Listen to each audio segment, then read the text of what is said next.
Curve roof. So itong mga curve roof, ang kanyang mga sukat or thickness na available, yung pinakamanipis is 4 mm, second is 5 mm, at ang pinakamakapal is 6 mm. So ang price niya ay depende po sa thickness at depende po sa length.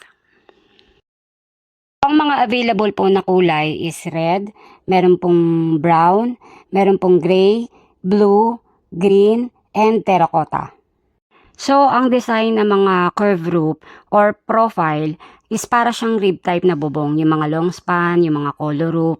Common po na ang kanyang ribs is usually nasa 4 ribs or 5 ribs. So, ganun po yung mga designs. So, ito yung area na paglalatagan namin ng curve roof. Ang sukat niya is 540 cm, yung kanyang pinaka-length, at yung kanyang width naman is 3.60 meter. Ang lapad po ng mga rib type na bubong, mga long span, mga collar roof, at even yung mga curve roof is 1 meter.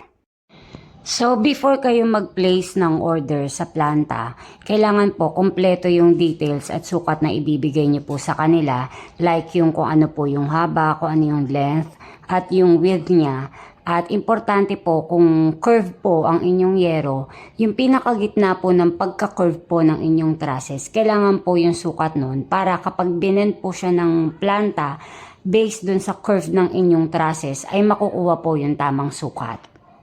So, para maiwasan na maluto yung insulation foam na nakadikit sa yero, katulad po ng ganito yung namumuti yung pinaka-aluminum niya. So, ang ginawa namin para dumikit po siya sa yero, ginamitan po namin siya ng glue stick.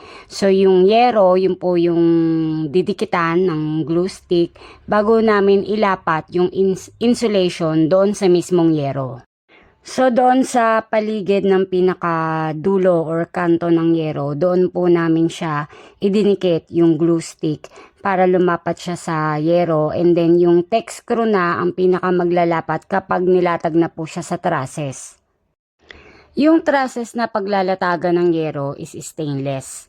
So, ang ginamit namin is tex screw na for steel. So, dapat mas maganda sana gamitin is tex screw na stainless. Mas pricey nga lang siya compared sa mga metal na tex screw. Pero ang alternative namin para mag-last at hindi agad kalawangin yung tex screw. So, after i-drill siya dun sa bubong, inisprayan po namin siya ng Bosney spray paint na clear. So, ito nga palang insulation foam na ginamit namin is 10 mm na double-sided. So, ang kapal po na available na mga insulation foam is 5 mm and 10 mm at meron pong single foil at double foil. So, ang ginamit namin is double foil. Pero kung single foil lang po ang inyong gagamitin na insulation foam, dapat po yung pinaka-foil, yung pinaka-aluminum niya, nakatapat po siya sa sahig. So, yung pinaka-foam, yun po yung nakadikit sa pinaka-yero. Glue stick yung napili naming pandikit sa yero at sa insulation foam para maiwasan yung ganitong senaryo. Like yung polycarbonate, dinikitan po ng insulation foam. So, ang ginamit nila is rugby. So, nagkaroon ng ganitong reaction. Namuti yung pinaka-aluminum part ng insulation foam.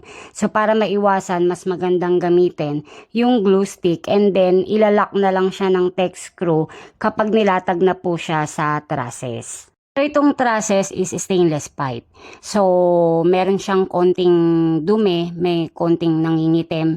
Siguro dahil ang nakalagay sa kanya before is yung polycarbonate na tinapalan ng insulation foam. At dahil doon sa rugby, nagkaroon ng reaction sa stainless pipe. So, nangitim yung ibang part. So, ang ginawa namin, binaffing muna siya. Pero habang binabuffing, napansin namin na mas lalo po siyang nangingitim. So, ang alternative na ginawa po namin is nilagyan po siya ng turco. Yung turco, yun po yung rust converter. Pero dumudulas lang siya dahil siguro before meron siyang rugby. So, nagkakaroon ng reaction. Hindi siya kumakapit. So, hindi siya effective. Ang second po na ginawa namin is nilagyan po namin siya ng WD-40. So, hindi rin effective, dumudulas din. And lastly, yung pinaka-option namin is baking soda na hinaluan namin ng konting detergent. So, after noon, pinahid po namin siya sa stainless pipe and then niliha po ng ang gaspang ng liha is number 120 para doon sa mas maitim na part. And then para mas kuminis, at niliha po namin siya ng number 400 para mas maging smooth. So yung pinaka-effective po na option is yung detergent at yung baking soda. FYI guys, kapag nag-order po tayo sa mga planta, meron pong 3 to 5 working days. Pero meron din naman po silang rush. At kung hindi naman rush, hanggang 7 days pwedeng ma-deliver po ang inyong yero. Sa rush naman, may iba po silang price. Mas mahal kung nagmamadali po kayo. Pero kung hindi naman po kayo nagmamadali, pwede naman po sila sa regular price. Kaya as much as possible, mag-order tayo ahead of time bago po natin kailanganin yung yero.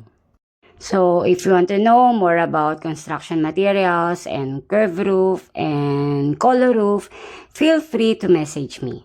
Thank you and God bless.